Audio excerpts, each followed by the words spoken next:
Hi, my name is Joe Cernik, and I'm a member of the faculty here at Lindenwood University in St. Charles, Missouri.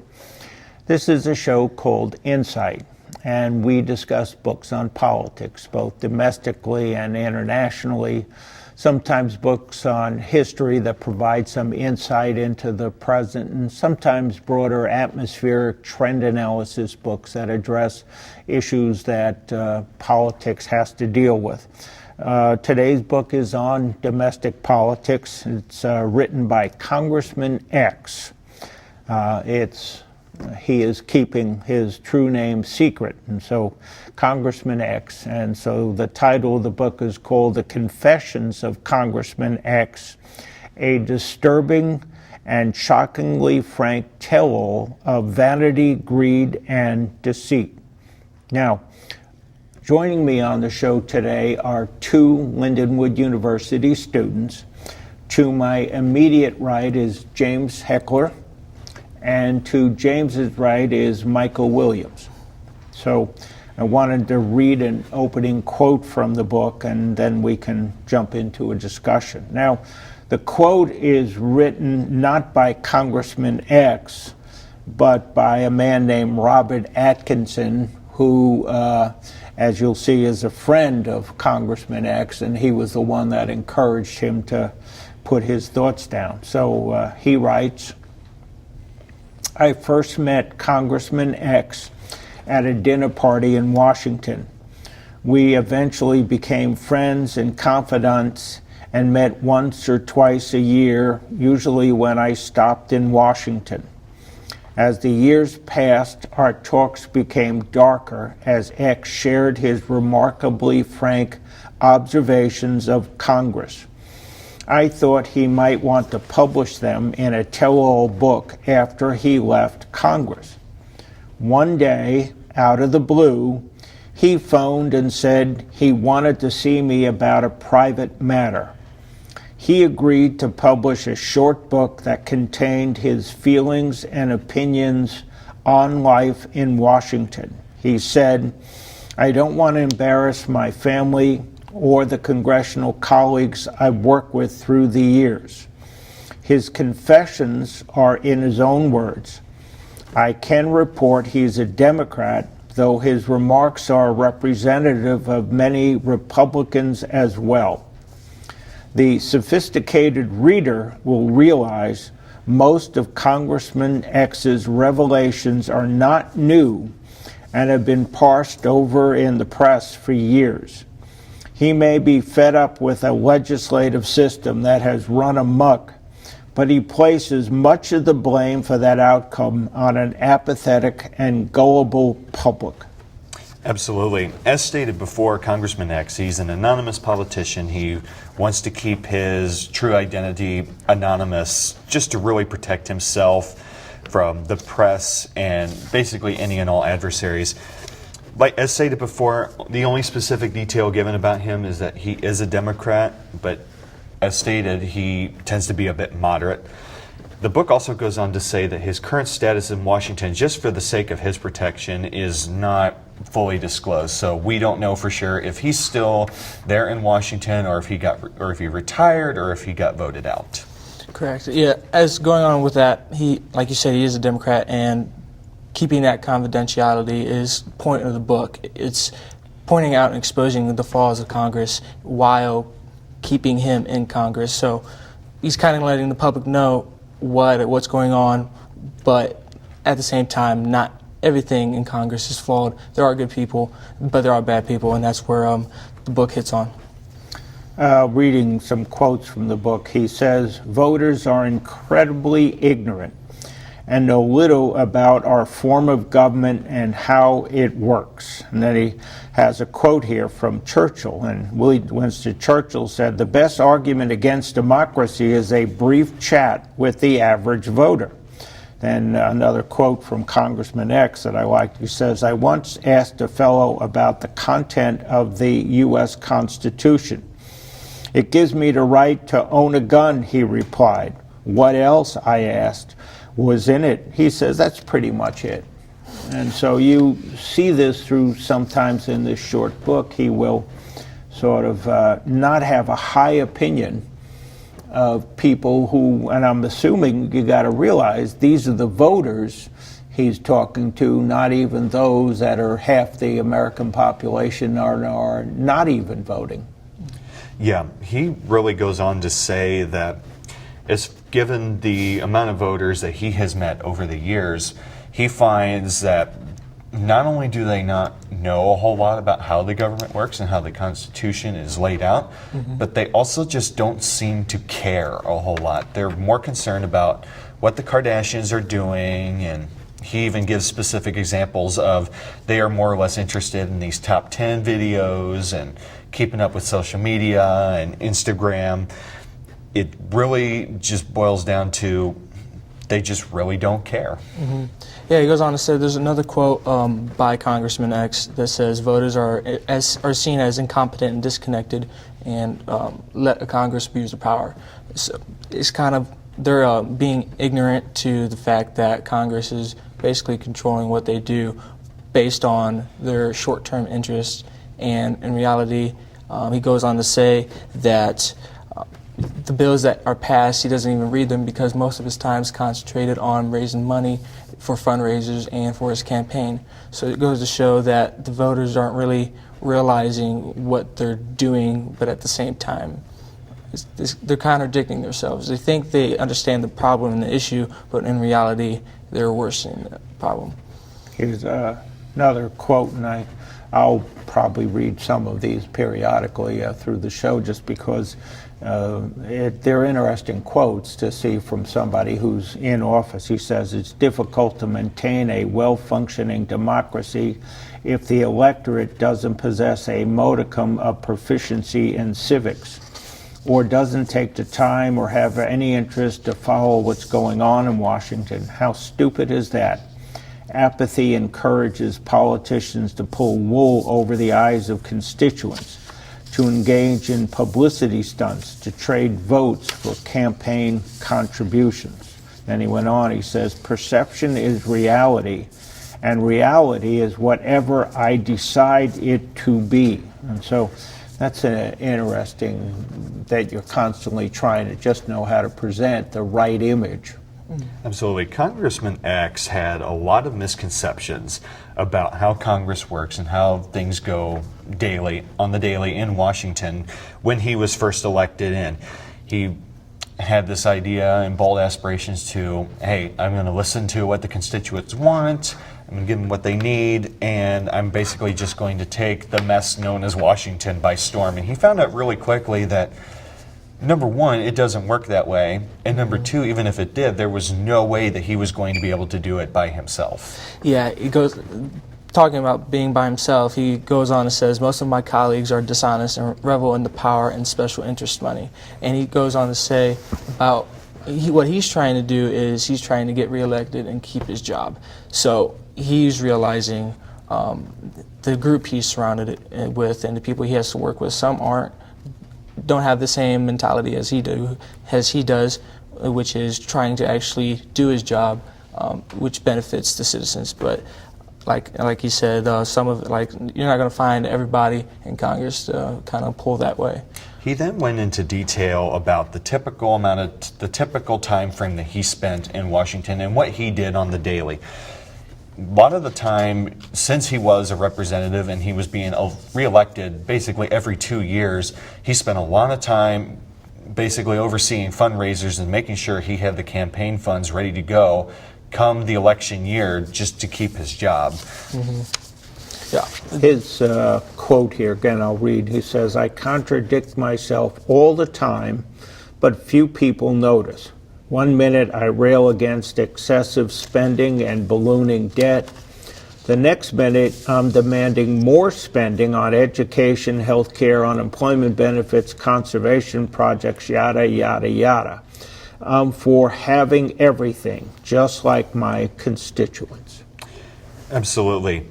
He definitely claimed to contradict himself on the House floor.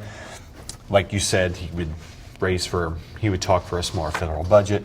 Really, that was his personal opinion coming out, and basically going at his own discretion rather than what his constituents actually voted for. Yeah, to go along with that, he contradicts himself because he wants to get reelected and he wants to do his job, but at the same time he goes on and he says that sometimes he doesn't know how the legislation will be implemented or even what it will cost.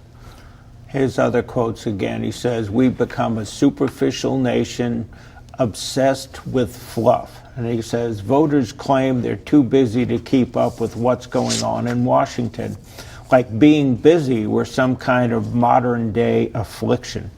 And so, and I think that's sort of interesting because he addresses that whole at the beginning of this book. And he certainly doesn't seem to have a high opinion of people that are the voters. I guess one thing I would have liked to have seen is, I know that some of what he says is true, but you're going to have some percentage of the public that in fact is rather knowledgeable, so that if he could distinguish between saying, okay, I'm looking at a lot of people over here that don't know a damn thing and lie to themselves all the time and hide behind silly slogans like big government or liberalism or conservatism or the libs, and then you see this in silly radio shows where people are babbling all the time in an incoherent way.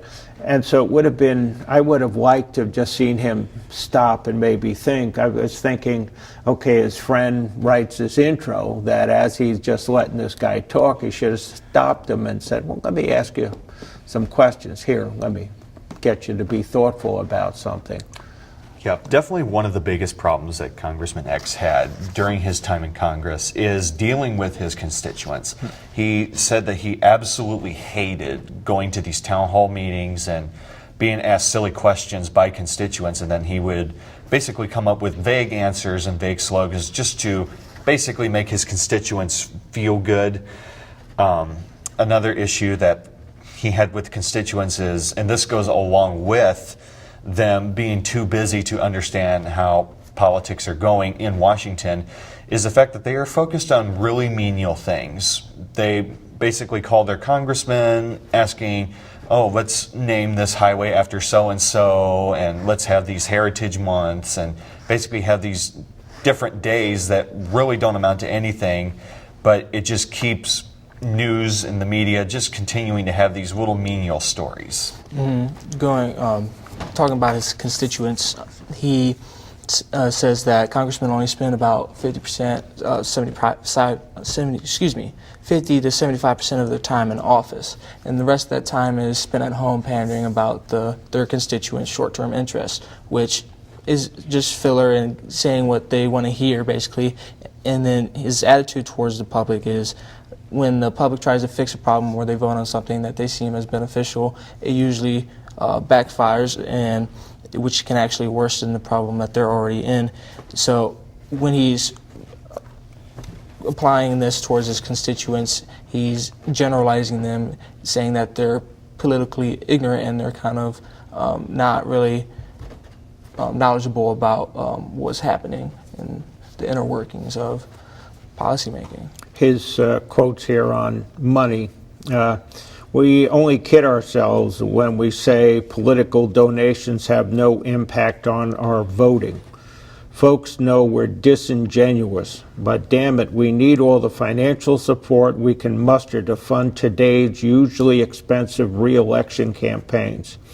Nowadays, it costs about $2.5 million to win a seat in the House. Really competitive seats can run a lot more than that. And so, again, you know, that the amount of time he has to spend out trying to raise money, and he certainly expresses it in very clear terms, and I don't need to even get into his expletives about how much he hates trying to raise money, but realizes there's no alternative to doing it. And this money really doesn't stop there with just the individual. It all adds up. He stated that during the 2016 election, there was slated to be spent over $10 billion on campaign funds alone. So that really goes to show you that there are some major contributions going on here toward these politicians, and what they want the politicians to do for them. And this is especially true with the wealthy as well as the special interest groups. He goes on and talks about how unions especially are pouring millions and millions of dollars into campaigns to basically get what they want. Going off that, he mentions targeting certain groups, certain special interest groups, and saying that he will look for more wealthier donors rather than the average donor, as bad as that sounds, unfortunately, because he wants to get more money to benefit the re-election and to increase fundraising and improve his campaign. And it's kind of it's unfortunate because the average members may not be getting what they need out of the campaign, or the congressman or the candidate may not be seeing what those average members want because they're so focused on getting the big money from the special interest groups and the wealthy donors. Here's some other quotes, and I know that when I see this on television, I know darn well that I'm listening to a politician who had just spent a few minutes talking with a political consultant about what buzz terms or images to get across, and that it's not a real TV conversation. But since the Republicans go to Fox News and the Democrats go to MSNBC, they're talking to friendly hosts who never stop them and say something like, "What the hell are you doing? Let's have a normal conversation. Tell me of something of substance." And instead, they don't do that nonsense. But he says, "Political consultants tell me to keep my message simple, vague, and forceful. Forget about engaging the intellect of the voters. Most are mentally lazy and bore easily. It's all about style, not substance. Memorable slogans, catchy metaphors, bite-sized non-thoughts. Entertain their emotions and you'll win their hearts." And then he says, "Image is everything. Charming liars get away with more than you know. Good looks and a howdy-doody smile are always a plus. During TV interviews, I try to deliver forceful, clever PowerPoints, which my advisors try to peddle on YouTube." Who the hell watches YouTube? In the extreme case, and this is especially true with the consultants that he and another congressman had, is the consultants basically decided what the congressman was going to vote on. Because the congressman, like he said before, he spent a lot of time going to town hall meetings and raising campaign funds, and he really wouldn't get a whole lot of time to actually look at the bills presented before him. He'd probably get as little as just a few minutes just to look at it before having to decide to vote one way or another. And for the most part, he would vote along party lines one way or another. Being a moderate, he tended to have a little bit more sway, hence the contradiction that he claims to have had. Going along with what Dr. Cernik said about being flashy and having presenting what he needs to say in a certain way, he goes on and says, "Screw the next generations. It's all about looking good for right now, because just for re-election purposes." So he's going to say what the people want to hear, just to benefit him. And that's, like you said, it contradicts himself. Like, he's a moderate, so he has both side views. So he's going to do all these flashy things and get what he wants to be reelected, but at the same time, he's also going to do his job. His other quotes here says, "How can my voters actually count on me to fight for their interest? Hard to believe people still lap this nonsense up. If I can dig up dirt on my opponent, all the better. Pollsters claim voters are turned off by negative advertising. Don't believe it.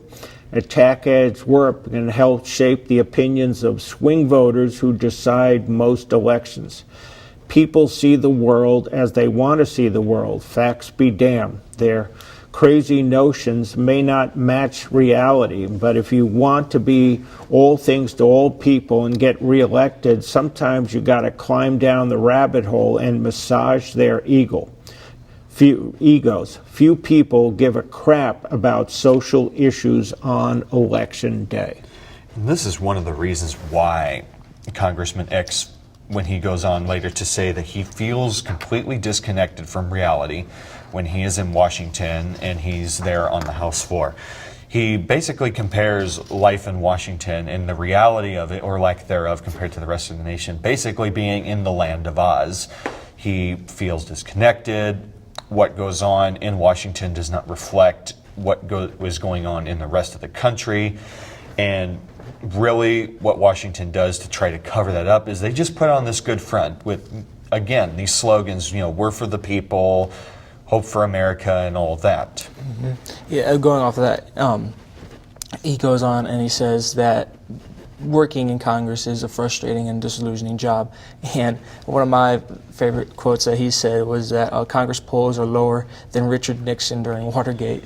So that kind of caught my attention because it shows that he has a point with people being politically ignorant. I mean, the people that have political knowledge is obviously the low percent of the population. The majority of the population has no idea what's going on in Congress, according to Congressman X. So, going off what you said, it's interesting seeing how he has these negative aspects towards working in Congress, frustrating and disillusioning. But however, he goes out and he tries to get the people to be on his side at the same time. His quotes: "Insincerity from the heart. It's just another component of politics as usual." And then he sort of backs it up by saying, "I flatter constituents with birthday greetings on gold embossed congressional stationery. Some folks proudly display them on their home or office walls. And they're over the moon when I comment on them on achieving something like a job promotion or cite their kid in the congressional record for making the honor roll. It's all a crock, but happy people mean more votes at the polls, and that's what it's all about." One thing he definitely found out, and this is going off of his quote, is that politics, especially in America, is more than anything a public relations thing, where if you say things that the constituents want to hear and nothing more and nothing less, then that's going to help your popularity both at home as well as there in Congress as well. And it's just basically, like I've said before, it puts on this good front for everybody, but there really isn't a good menial foundation behind it. Correct. Addressing your constituents is a big thing because you have to support them. You can't really say what a lot of people want to hear because of the fact that how it will be interpreted. So the reason behind addressing the constituents, because he wants to get the largest backing he can for going into being elected. So He's got a quote here again showing how money talks, and he goes, "We also don't walk the talk when it comes to helping out small businesses. We may thump the podium for the little guy on Main Street, but most legislation favors the powerful corporations who donate to our campaign coffers." And then he said, Pat Moynihan used to be a senator from New York, and when he retired, then Hillary Clinton ran for his seat and won. So he goes, Pat Moynihan once said, "Congress defined deviancy down from the standpoint of its behavior and lack of integrity. What he forgot to mention was the people we serve also don't live by their own ideals except in their own minds." One of the other problems he had, and this is especially true with his jargon of trying to appeal to the middle class, he basically states that along with the campaign funds that are given by the wealthy and big corporations, as well as these special interest groups, it in a way effectively silences the average Joe, the middle class worker, the typical owner of a small mom and pop shop. Basically, they're driven away. They find that the elections are not really working out for them in their favor. So what happens is they tend to just not vote on election day.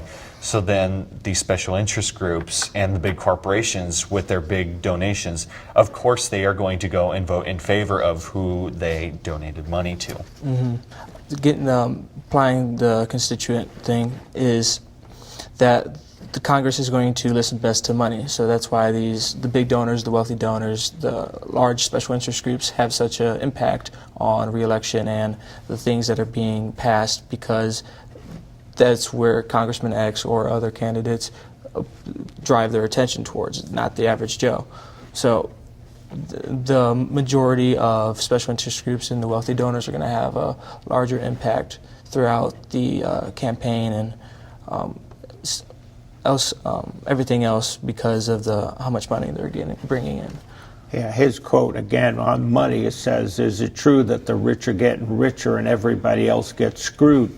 Let's just say the middle class is underrepresented when it comes to lobbying." And then he says, "Political contributions have created an enormous number of future IOUs for both Republicans and Democrats. Screw the common good. We're the puppets of special interests bankrupting the country." Going forward from this, Congressman X is definitely not hopeful about the future. He lays down basically a plan to try to overhaul the political system, make it basically nonpartisan at all, especially when it comes to gerrymandering. He proposes in his book the idea of having a nonpartisan committee be in charge of redistricting the states every 10 years and just keep it out of the hands of politicians, just to really make things more fair. He also wants to impose term limits, or at the very least a retirement age, basically a cutoff point where if a congressman has been in there for over 30 years, he has no choice but to retire.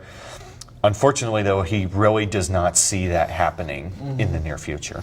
Yeah, going off of that, there was some talk of the system being compared to a parliament, and I think that's kind of interesting, bringing the fact that he's pointing out all the things that what should be done, but the likelihood of those being followed through and actually happening is very low. We only have a moment left, so give me an idea. You like this book and you recommend it to viewers? I personally liked it. I've always been in the middle when it came to political interest, and what he says points out a lot of things that I already know, but there's a lot of things that I didn't know, and it's worth knowing, honestly, to be aware of how the government works and what's going on in our country. I'm kind of with you on that. I will say that this book is not really for the faint of heart, be it the facts that he's describing and also really his style as well. I think his style and the way he talks is very similar to the comedian, the late and great George Carlin, where he's basically saying, we're all screwed at this point, and there's really not a whole lot we can do about it. So God help us, basically. Yeah, I think it's a good book, and I realize a lot of people, some people watching the show may feel repulsed by it, and that's only because they may have idealistic imagery about how they should be looking at politicians, and then they're going to rationalize that, no, my side is good, it's the other side that's bad, and this is an indication, and probably all they heard was, oh, he's a Democrat, whereas the book is trying to point out, no, this is both Democrats and Republicans, that they're no different than each other. So I think it's a good short book. You can read it very quickly. Thank you for joining us today.